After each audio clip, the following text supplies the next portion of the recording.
The afterlife, I just don't know. All that time, I just don't know. The afterlife, I just don't know.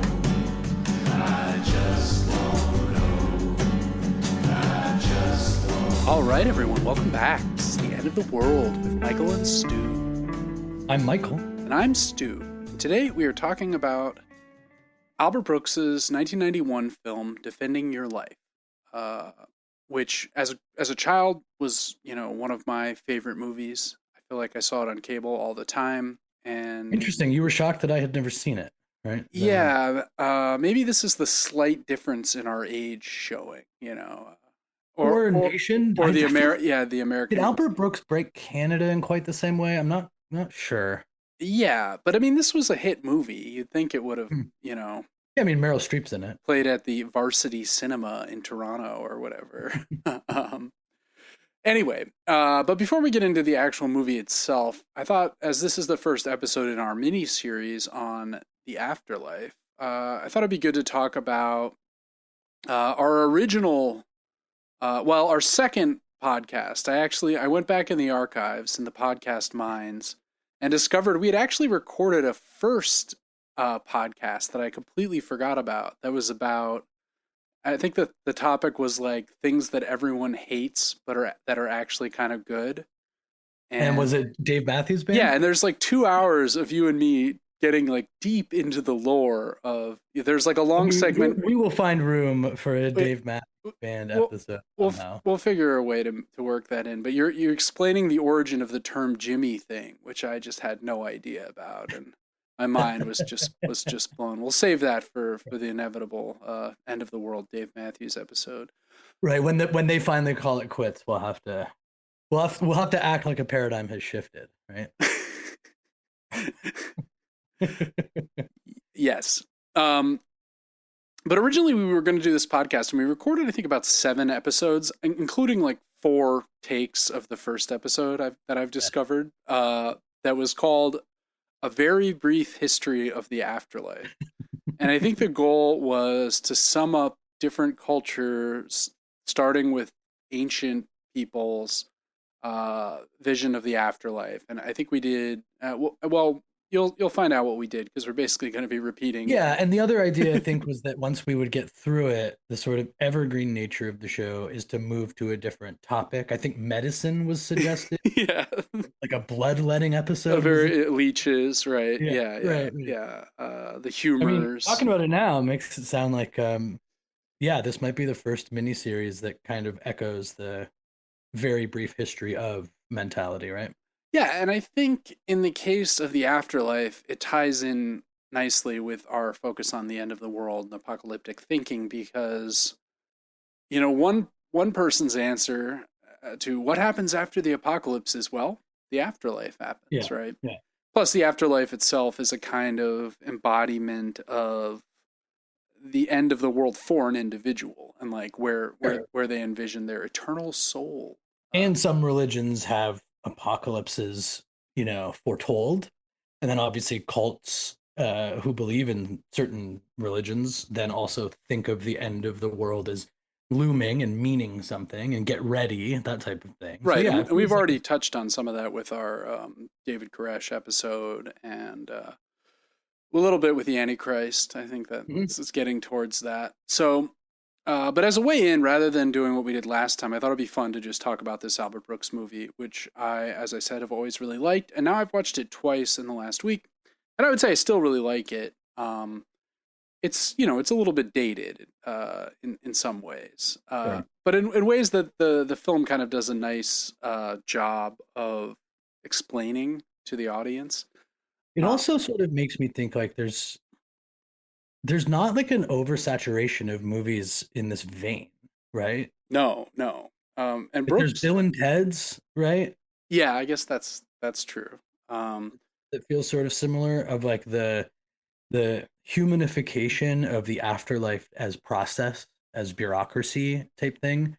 Feel like there's a lot of web series that do stuff like this, but I'm not sure how many times it's made it to feature film, Yeah, I think Brooks himself, in an interview that I watched, felt that most of the time when the afterlife came up in film, it was kind of corny or like really sentimental. Like, oh, the ghost is like helping you, get through your trauma or whatever. I guess this would have been around the same time as the movie Ghost, which I've seen, but I all I remember is the pottery scene. Yes, well, That's the the only. propaganda did a good job of narrowing your memory to this exact moment.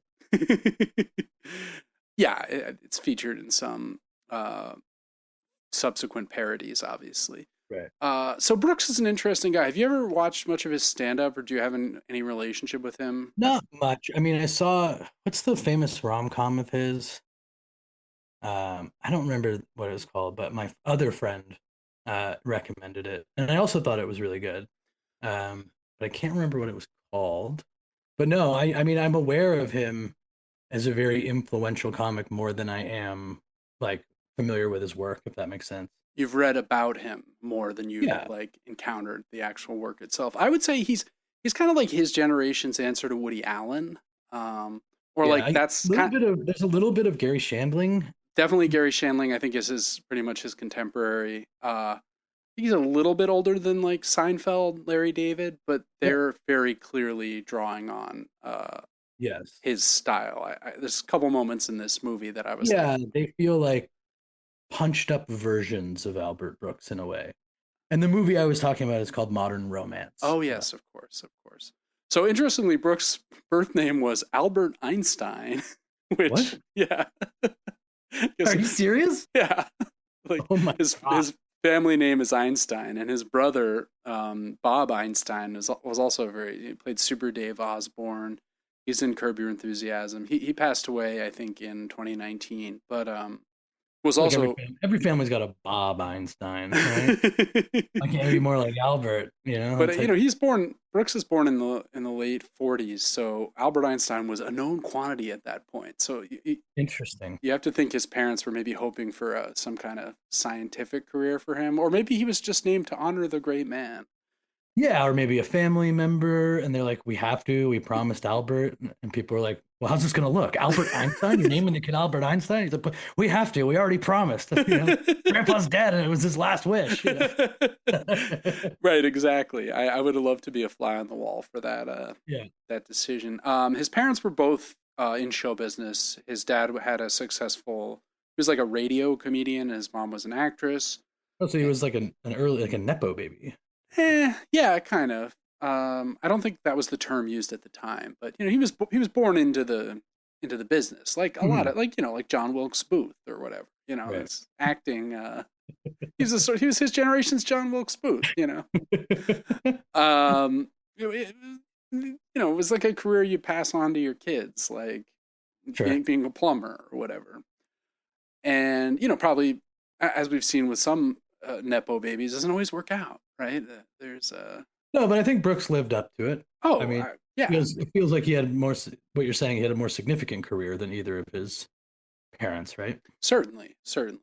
I mean, I think he's genuinely hilarious. He's also known for stand up, but he's also been on The Simpsons like 18 times, always in one off roles though. I Mhm. think one of the most famous is, of course, Hank Scorpio, and Homer's boss when he moves Yep. to. Great episode. One of the last great episodes. Some would argue. Some I mean, including me. that episode could easily be an episode, something we cover in the podcast, actually, come to think of I'd welcome it. I mean, obviously, I'm of the age where The Simpsons are kind of my it. comedy icons. Yes, the same. Like maybe a Simpsons do the apocalypse episode. We can do a bit of a greatest hits. Burns blocking the sun. Yes. The dome in the movie, the Simpsons Yes, movie, right. right? Exactly. Right. Exactly. Yeah, yeah.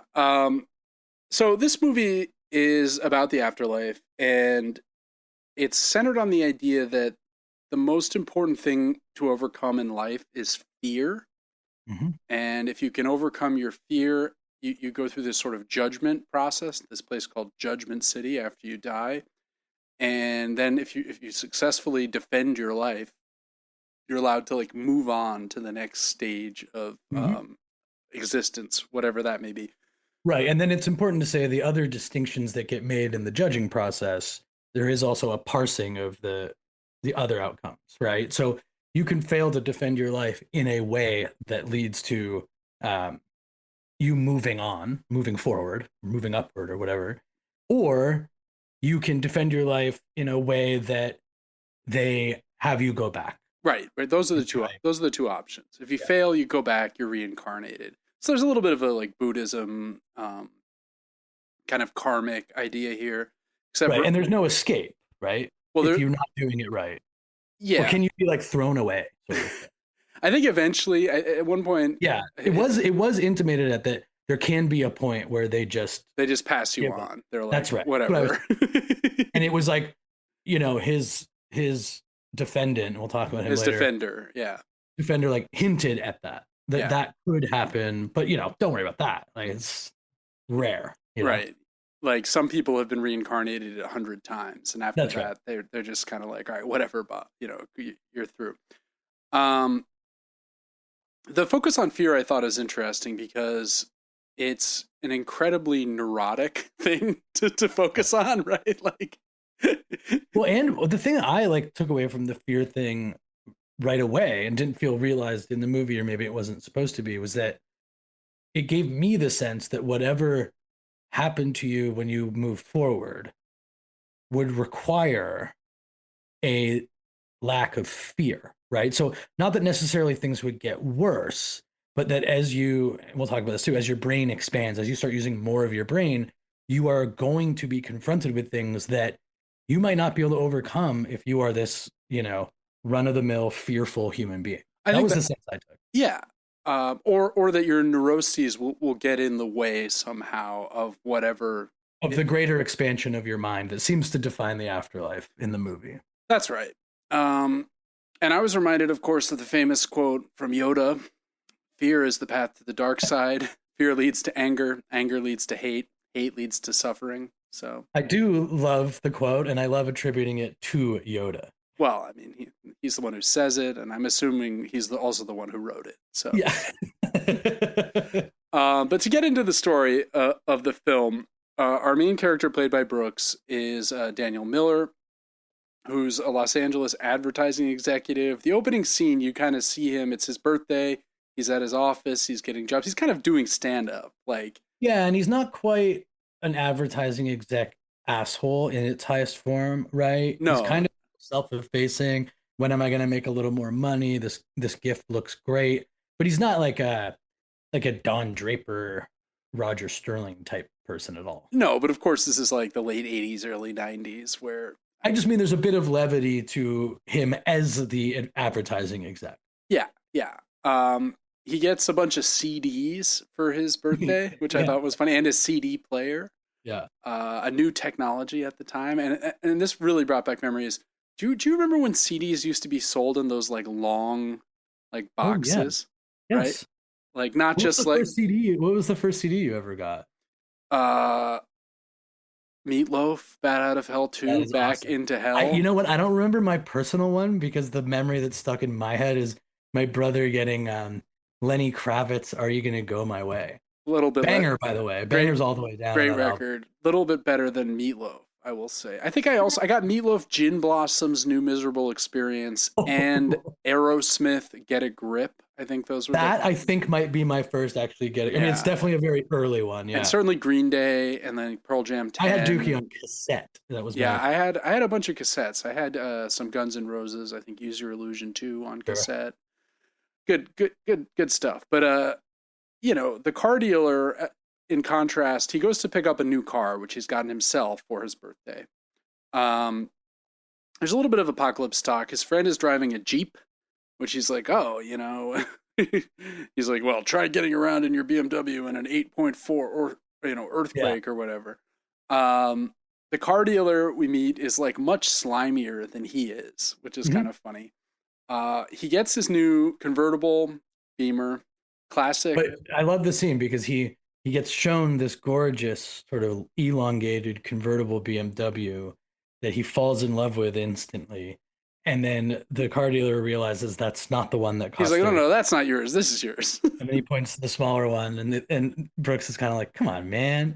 You don't show me the nicer one before you show Yeah. me. Um, But he also finds out, importantly, that there is a CD player included in the car, which which he didn't ask for. but they just upsold him probably without, you got to get that true coat, All the etc. bells and whistles, right? Yeah. The package. So he's driving around LA like a complete asshole, Yeah. blasting West Side Story, like the soundtrack, Kind and of being a bit of a shitty-ish driver. He kind of becomes slightly more asshole-ish, almost it seems, having purchased the BMW. weird. Yeah, Someone being an asshole with a nice car. It's never happened before. And his CDs slip off the seat, the passenger seat, and he reaches over to get them. This is a classic scenario. Yeah, we've all been there. But I would not do that in a city, like on the highway when everyone's going the same direction. Okay. No, I mean, again, he's being portrayed by an adult, but I can remember times that I was fishing. Oh yeah.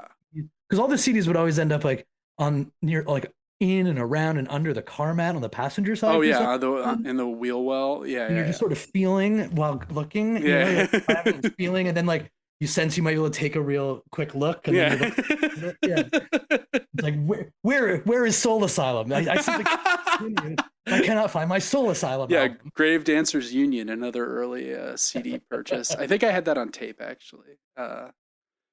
And Let Your Dim Light Shine, I think also a cassette purchase for me. But anyway, while he's doing this, he just crashes head on into a bus and dies. The next scene, he's being wheeled through an oddly suburban, mundane building with a lot of other people in wheelchairs. He's not injured. His body's fine, but he's in a kind of daze. And we come to learn that he's in Judgment City, which is the place where this adjudication, where your defense of your life takes place. Not to be confused with purgatory, right? In that it is a moving through. They are trying to process you, essentially. It's a little bit like the Bardo. It's like this waiting room. It's like a waiting area. It's not it's actually nice, right? You can get it's beautiful. Nicer than Earth. Yeah.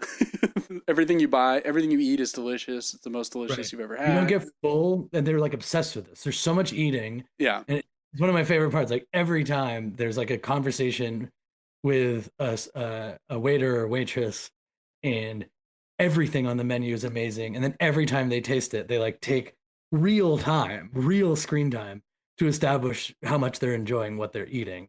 And there's seemingly no limit. So they do things like bring Meryl Streep 3 pounds of pasta.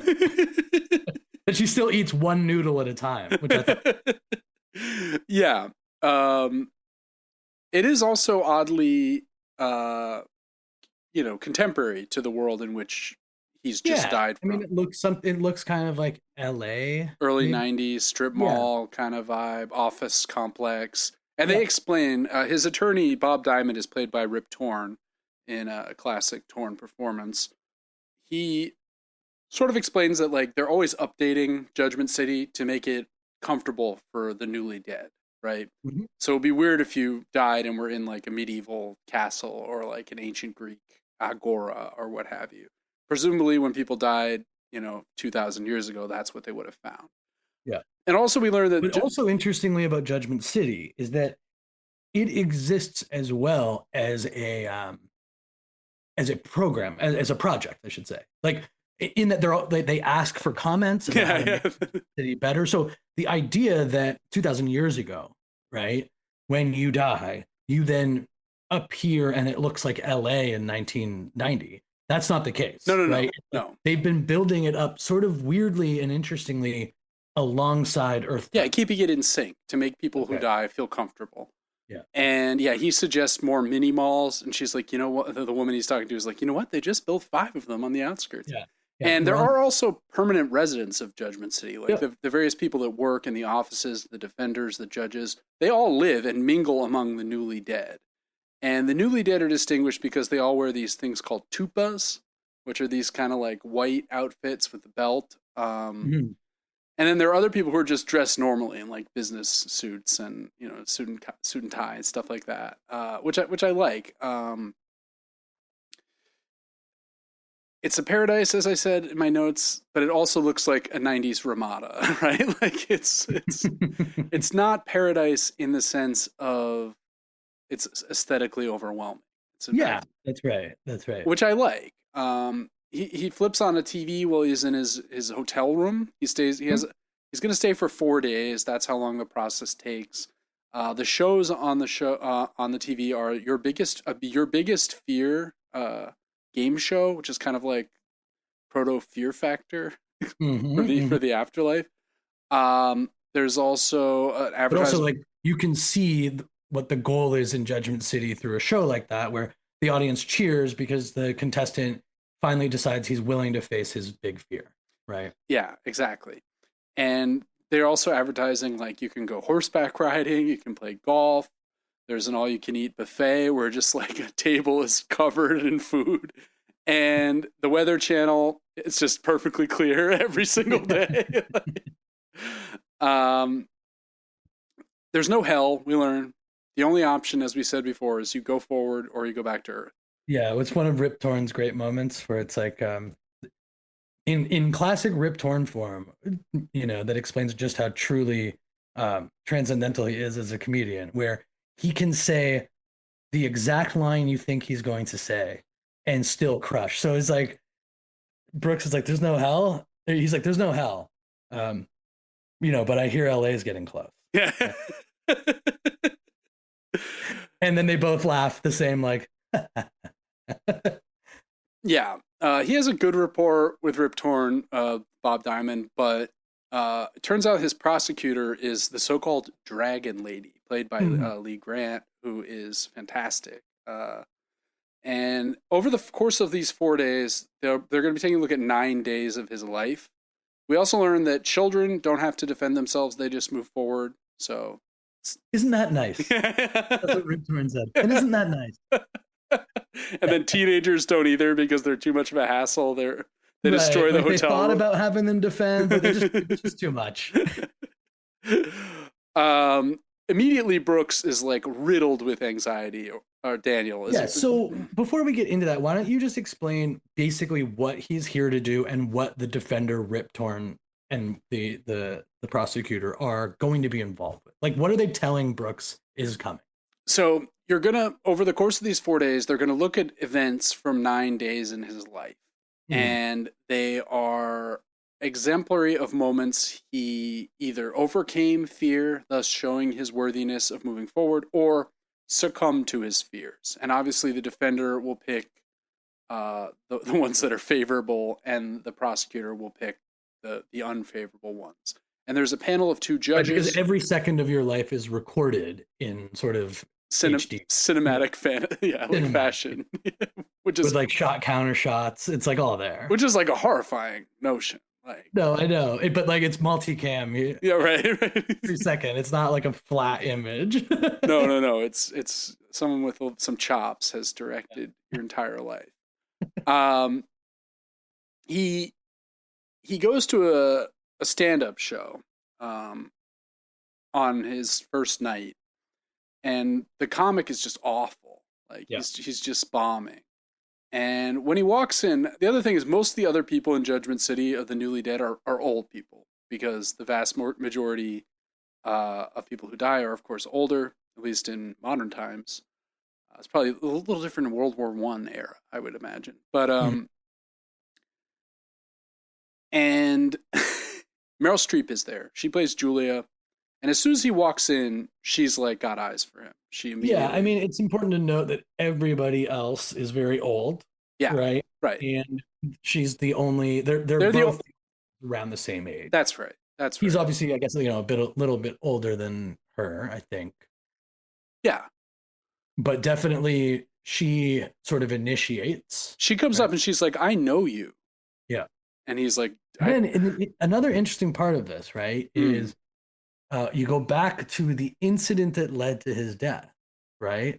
When it comes to defending your life or culpability or whatever and judgment. They're very subtle, and there's very little about the impact he had, for example, on the bus, Yeah, right? So when she says that, I know you. He says you weren't on the bus, were you?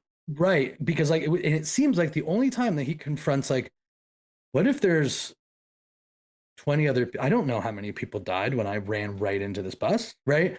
And that to me, before we get into the Meryl Streep and the relationship stuff, it's like that to me is what is so fascinating about the movie taking on the afterlife, calling it Defending Your Life, calling it Judgment City, and not really being judgmental, like Yeah, not yeah.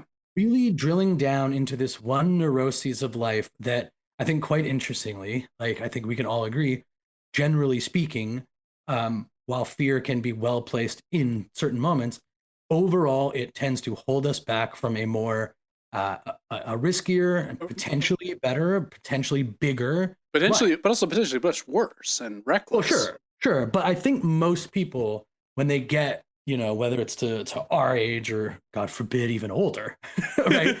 That there's this sense of like, you end up looking back on the things you were fearful of, like, man, that actually would have been better, or that would have been fine. I could have gotten through that. Yeah. And that's really the sense and the moment of life that this movie is obsessed with, at the cost of like they don't bother being like, and you were this advertising exec sort of ass who You got a sold car, poison to children or yeah, and then whatever. like got a BMW, and like were so obsessed with your own little CDs that you killed 19 people or whatever happened. Right. And I find that like a very, very interesting way to handle this, especially when like having the title, calling this having a prosecution, like it is not a trial like you think it is. I mean, even Rip Torn's like, this isn't like a trial, but it is. Yeah. um, and yeah, it made me think like, what if you're like Ted Bundy and you come there after you've been electrocuted and they're like, Yes, wow, you weren't afraid of anything. Look, that's here right. he is That's right. breaking into these college girls' dorm room and just bludgeoning them. Fear was not a problem for this guy, like Yes, they definitely don't get into the other side of the coin, right? with About fear, right? all of the good things that happen, or especially bad things that don't, because people have an appropriate amount of fear and restraint. Restraint comes up a lot in the movie too, right? Right. So Streep is there. She plays Julia. She is a great person. She like adopted a kid. She, she's led an exemplary moral life. Yeah, we find these little tidbits. Like she has the line about the marriage that's like, it was okay in parts kind of thing. Like it doesn't sound good, that's for sure. But she doesn't seem to hold animosity about it. She misses the kids, but she's okay with it. Because they make it so that when you die, you aren't hung up on stuff like Right. abandoning your children or whatever. Right. And again, another interesting element, if you do watch the movie, is that, while most rom-coms, the relationship is in the A story, it's the foregrounded thing. This is squarely the B story. Yeah. And although it obviously ties together in the end, um, there's really no conflict between the two. I mean, a couple of like tenuous moments, but mostly about Meryl Streep like wanting him to come back to the I hotel. mean, she's so into him that Just so it's, horny, yeah. right? And but there isn't really much friction, and one of the things that it makes quite clear right away from her talking about her prosecutor and her the process. She only has 4 clips that are being shown.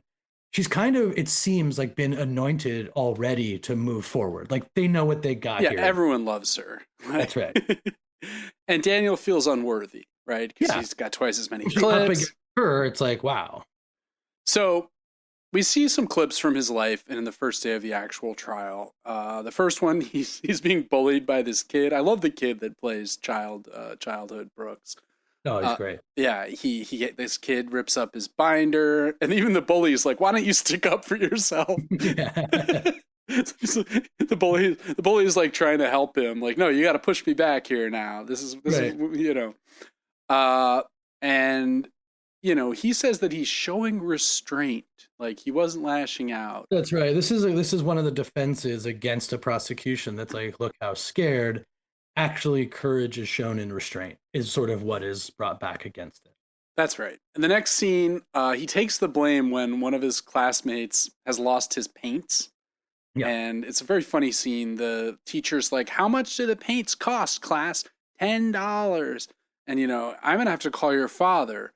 And Rip Torn is like, "Wow, he really, look at that. He took the fall for his friend. What a guy. How courageous." And then the prosecutor's like, "Can we jump to later that day?"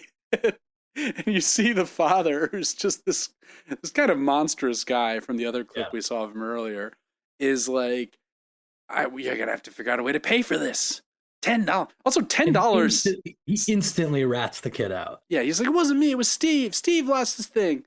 Well, as soon as he's threatened with no TV for a month, right? And I mean, like, his defense in the Afterlife or in Judgment City is like, "I was 10. Television was my entire world. I was addicted. It was like heroin to a TV." You can't pull that away. You've got to like ease off it, Right. And that scene, I really felt the influence on Seinfeld, or like that. He has a kind of riffing style about the mundane. He goes to a sushi place after his trial and meets a guy who claims to have invented the phrase "all nude" for selling erotica. Yeah. First of all, I used to just say nude. Then I thought up all nude. Now it's now my business tripled or something. There's a reference to hated enemy of the show, Ben Franklin. Yes, catch that. A woman said that she had sex with Ben Franklin, and she's on a talk show. The talk show is like, "What was it like?" All she says is he was fat. I don't even know what that was in there. The next day he has a random sub lawyer. Rip Torn is not there. I had no idea why dramatically they did this. Yeah, I mean, I think so. They, just to go back quickly, closer to the beginning, they explain that a regular human is only using maybe 5% of their brain. Which was like a thing you heard at this time. Yes. It's not true. It's nonsense. Right. And of course, like, wasn't there, I think there was like a Scarlett Johansson movie, I think it was called Lucy, where it was like, what if you finally used all the other parts, the other 90%? Well, right? And then there's that Travolta movie where he's like a super genius. Okay. Yeah. So like, this is a common trope, like especially. I think Powder has some of this, right? Powder becomes telekinetic because of his. What ends up happening is a lot of stuff is explained away by Rip Torn is like, you just can't understand. And this is included in this moment where it's like, why weren't you there? I forget exactly what he says, but it's something like, "Oh, I got stuck in the Hall of Longing" or something. And I was like, I don't understand. Yeah. And he's like, exactly. Right. He also eats disgusting food because when your brain expands, you can like alter the way things taste as a kind of game you play with yourself. It's a funny conceit. Then the next couple judgment scenes are pretty funny. Although I don't really think they evince fear, right? The sub lawyer doesn't say anything his entire time in defense of Daniel. He seems to love the prosecutor and the judges. Yeah, but again, as we move through the thing, again, it's an interesting choice that even the trial doesn't feel dangerous. Like, it doesn't feel like a murder trial. No, not at all. And in a way, it doesn't feel anything like you think you might feel actually at the gates, actually being judged, the way that you have thought about it, which is kind of an interesting take because, I'm sure we've all done things that are like, oh, wow, am I going to get into heaven? Do I deserve to be in heaven? Sure. Right? Is St. Peter going to like look askance at this or whatever? That's right. And so it's fascinating to see that up there, it becomes far more of like, almost like a mediation, arbitration. It's almost like therapy too, right? Yeah. Because he's like going over these traumatic events from his past, but they aren't traumas for the most part, like physical pain or emotional loss. They're more like cringe moments. Mm-hmm. So the ones we see this time, he has a friend whose uncle runs Casio and is like, "Put some money in this. The watches are going to be huge." And he ridicules him. To me, this is just stupidity, though. It's not fear. Well, sure. But it is a great one because first of all, it's Casio. So like, definitely of the era. Also quite dated at this point. Yeah. Absolutely. But, the prosecutor's like, and how much would your investment be worth today? $37 million, right? And And they're what did you invest in instead? cattle. And what happened to the cattle? I don't know. All I heard was their teeth fell out. Which It's brilliant. I just thought It's brilliant. And like, but yeah, that scene is great. I mean, in a way, it is dated with the Casio reference, but like it turns the story on its head a bit because Brooks starts to identify in his mind that it seems as though this is all about money. Money. Right. And in a way, it does feel like that from time to time in this process. Right, because then the next scene they show is him like practicing for his like salary negotiation for his new job with his wife, and his wife seems very indifferent to this. Can't take the job for less than 65. Sorry, just can't take 58, 58. Sorry, 65. It has to be 65. It's not about this. It has to be. And then the prosecutor cuts the next day, and he's like, "Daniel, I'm ready to offer you 49,000," and he's just I'll like, take it. He accepts immediately. And he's like, "Let me get you a parking pass." Oh my god, it's so funny. And he's like, obviously it's all about money. Call me a hippie, send me to hell, I give up. And then she just shows another like a kind of gag reel of poor decision making from his life, which again doesn't really go to fear. It just goes to the fact that he's an idiot. Right. Like, we'll talk about the ending soon enough, but like one looks back having watched it and like maybe this is part of the test is whether you can feel the desire to keep going. That's right. That's right. True fear would be like, I don't want to go through this anymore. Yeah. So we see that he goes on a date with Streep, right, with Julia. And they go to this place called the Past Lives Pavilion, where you can see who you were in previous lives. Right. And she's got this super exciting She was Prince Valiant. Yeah, that's right. Forward, and man. He was like, what was he? He was like, he was like an African tribesman who's like running away from a lion. Yeah. And you see another rando who's like a big, large man who was like a little girl playing with dolls. And he's like, what? But she's also like getting joy out of everything from like being a prince. She's like, I was also a tailor. Yeah. And she's like, what were you? And he was like, I was dinner. Yeah, right. She's so into him. They go golfing. He's like, by the way, how did you die? And she's like, I tripped on patio furniture while I was at a friend's house and they were out to lunch, hit my head, and I drowned in their pool. And I was a really good swimmer. I'm so angry that this happened. And so it's like, she's an exemplary person, but she died in a really stupid way. Like, it's just kind of interesting because there's no, as you said, there's like no moral about, it's like if you died heroically, it doesn't seem necessarily that would be any better. No. She's been like blasting him with signals the entire film at this point. Like, and finally he kind of gives in as they're going home and makes out with her. Mm-hmm. And it's he's clearly fallen for her. I mean, but he's just reticent. He's afraid. Yeah. Right. That's right. Yeah. And like that's very relatable. And it is relatable because and very interesting, and it reaches a crescendo the next time around with them where like it's the idea of losing the person that makes him unwilling to express the feeling. To take the risk. Yeah, exactly. So then we go back to the trial. Another trial, big speech in front of the Ford Motor Company could really help his career. And he's clamming up. I mean, he's backstage. He's like, I can't do it. There's too many people. I can't do it. I can't do it. He gets out there. He's deer in the headlights, frozen. Doesn't say a word. And everyone in the audience is kind of expectantly waiting for him to just either be normal or completely bomb. And just as he's maybe about to start, the fire department comes in. There's a gas leak under this room. And the prosecutor's like, yeah, you completely chickened out in this moment. You never did public speaking again in your life. And if you had this moment, you could have really grabbed life by the horns, but you totally failed. And that's, again, a little bit unfair because it was interrupted, right? I mean, yes, he's afraid. He did conquer the fear in as much as he actually went out there.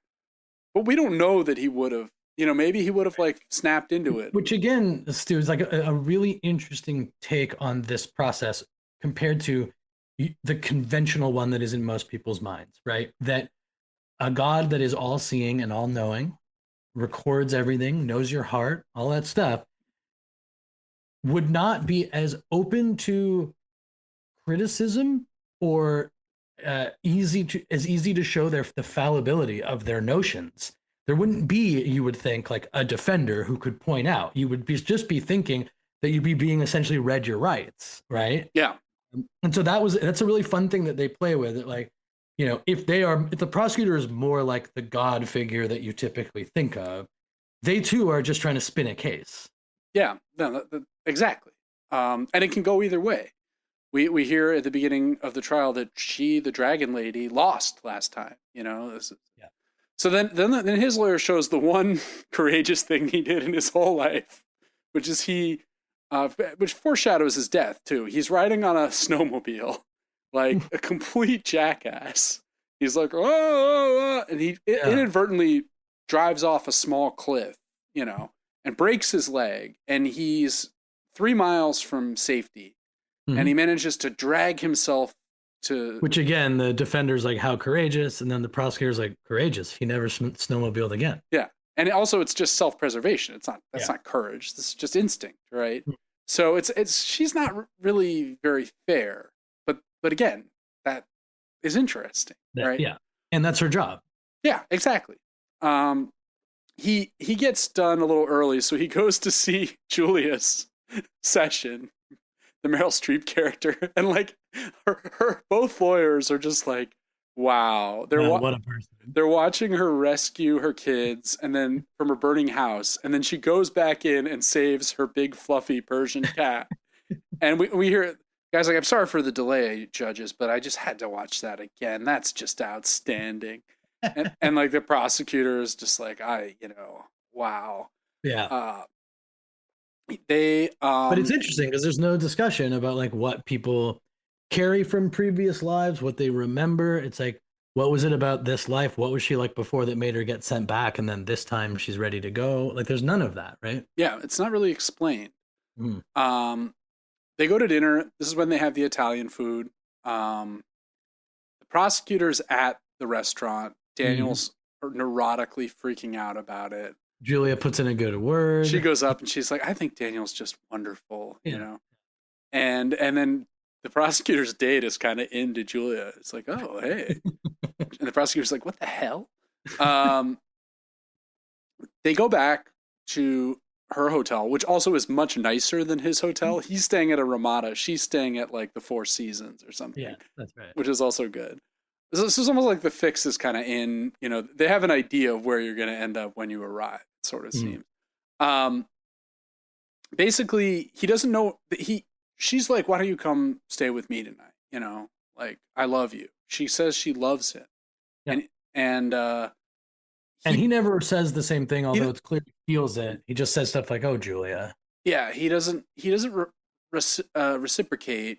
And he then refuses to sleep with her because he says, I don't want to ruin... They make out for a bit. They make out, but he's like, I don't want to screw it up. I'm tired of being judged. I've been defending myself so hard this whole week, and I'll miss you. You're going into a different place. What if this is the best thing that ever happens to me, and then we're separated for an eternity? Like, yeah, and he also breaks down the sex thing is also good too, where it's like he has this great line where he's like, if it's the best ever, then I'm going to miss it forever. And if it's not that good, I can't even fantasize about it.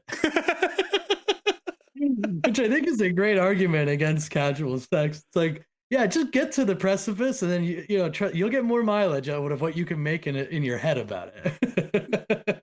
Certainly very possible.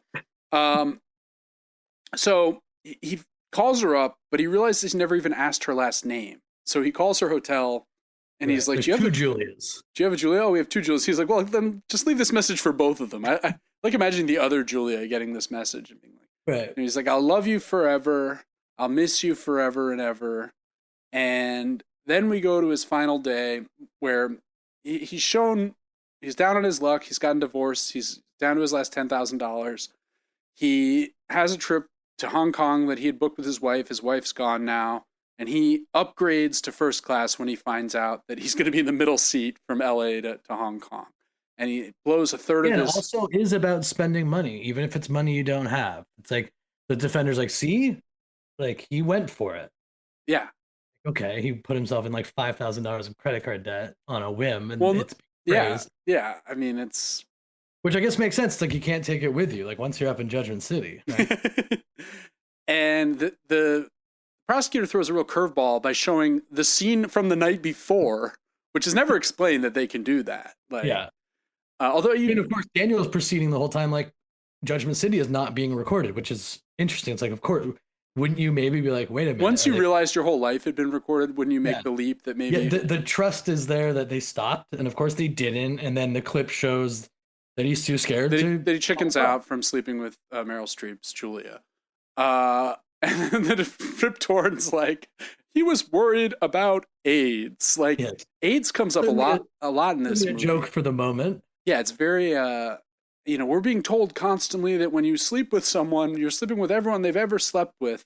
Yeah. And from what I know here, that could be 20 to 30,000 people. Which the judge actually laughs at. So he says, let him go through. He'll do the best he can. He keeps saying, I'll do the best I can. And they go back to Rip Torn's office, and the judgment comes back immediately, and it's like, Yeah. bad news. You're going back. And the final scene is him on this tram headed back to Earth, and he's locked in. He's got a like airline style seatbelt mechanism.